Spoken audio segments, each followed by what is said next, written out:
Hello and welcome to For the Love of Making Books. I was going to share with you some little miniature notebooks.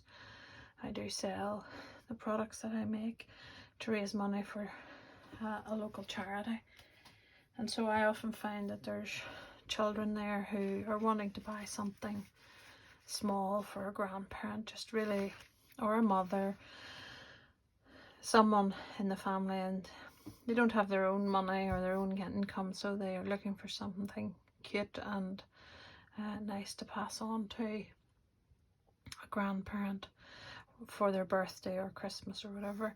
So I have a lot of things that are quite inexpensive, and I raise a substantial amount of money even just catering to children. It was quite interesting to read recently, or hear recently, that there are some schools in America that facilitate a Christmas shop for the same reason for children. Well, we've been doing that for years in the school that I work in, and the children do appreciate it. So these are made out of, we call these revision cards or file cards. They're just a folded card with just a few pages in it. I've covered the outside of the revision card with book paper. Well, it's got a sticker on it and just a little label. I have a stamp that I use for that, and that's just my own handwriting, bit of lace underneath. This design I'm not particularly happy with because it was stapled and I just felt it was very bulky and sharp, so I put a bit of washi tape on it. So I've actually stopped making them like that. I'll show you now. So I've moved on to making them more like this, just using 3-hole pamphlet stitch. I love doing the 3-hole pamphlet stitch anyway. And file cards come in all different sizes. Some of them are coloured like this. So this is one of those, covered in book page and just pictures. That was a vellum sticker. This is a picture out of a book of pictures. I'll just show you the book. I wouldn't recommend you buy it because there's very few pictures in it that I can use for what I do, like this kind of image. I'm not particularly interested in. I'm looking for pictures of things that I can actually cut out. So these are pretty difficult to cut out, even though it's called Extraordinary Things to Cut Out. I wouldn't recommend you buying it. You can get pictures like this online without copyright. So that's what I've done with the new design. Some of them I just tie simply on the inside. Some of them I put a bow on the outside. So this is a picture of the cat from that book. I just added a stamp of a ball of wool and a thread coming down. So those are the new, well, it's another new, the 3-hole pamphlet one. Some of these cards are smaller, so that's even smaller again. And that's just a ink blot stamp there. That's a very handy stamp to have, especially when you're making notebooks.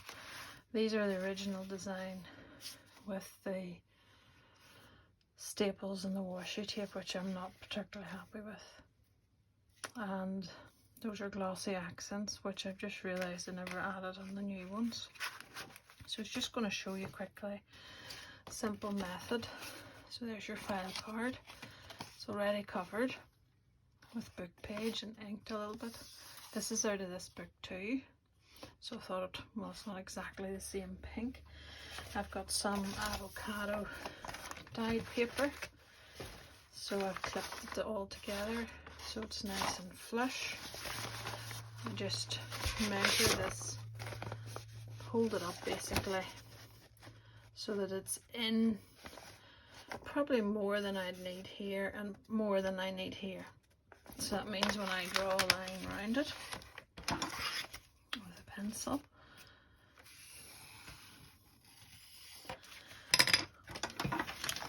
I'm going to have a little margin then. And sometimes it needs a little bit of adjustment, but it over there more or less, and I cut the line off. So I've got, this is just avocado dyed paper. For all the other ones I used coffee dyed paper.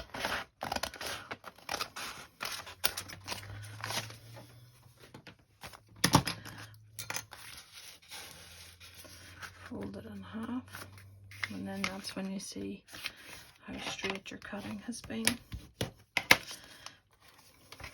Try it. It's pretty good, top and bottom there. Yeah, I think if we, yeah, I'm gonna have to split it in two.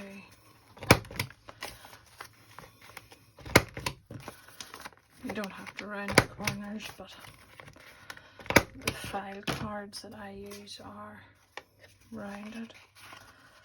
So there's your fitting. Well, it fits fairly good. This would be the time to ink it.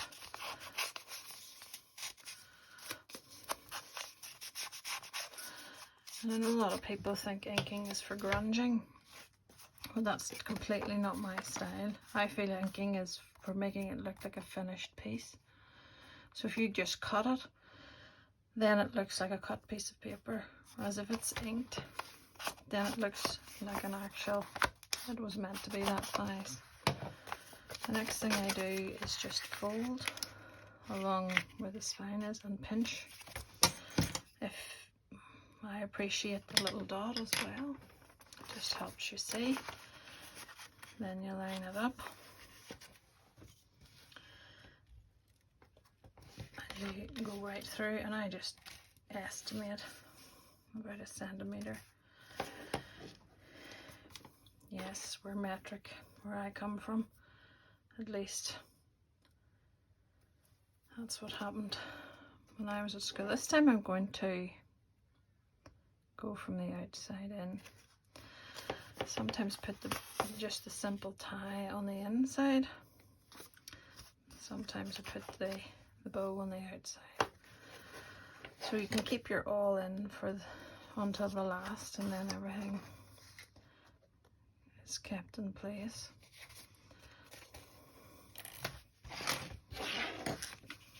And then you need your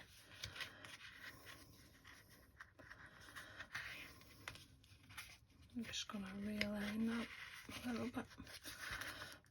So make it nice and taut.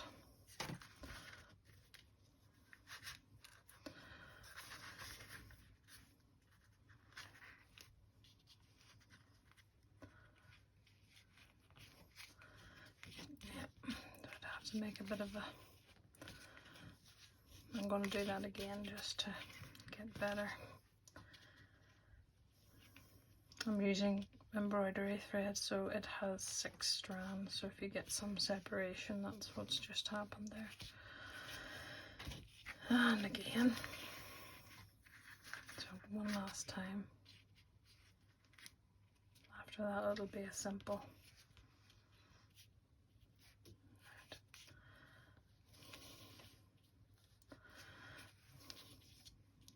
Just trying to see if they're more or less the same size. Doesn't matter. Ooh. Just put a tiny wee dot of glue there to try and avoid it coming apart.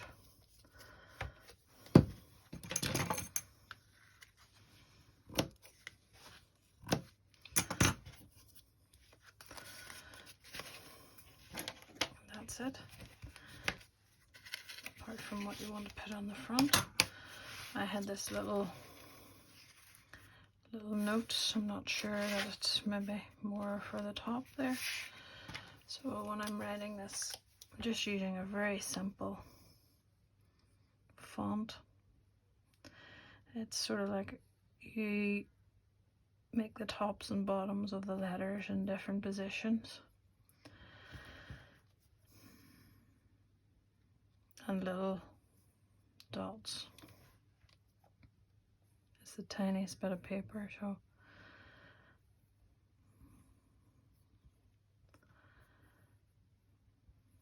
and the S's are quite distinct there. I'm just going to glue that on. Paper to paper is fine with Pritt stick.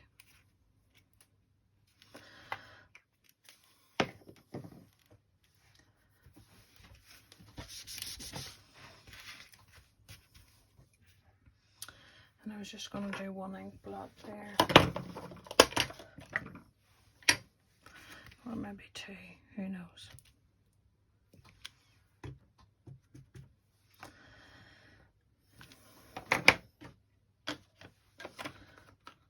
Okay, so that's a simple file card notebook that you can sell at quite a low price point. So hopefully that has been interesting and helpful. Thank you.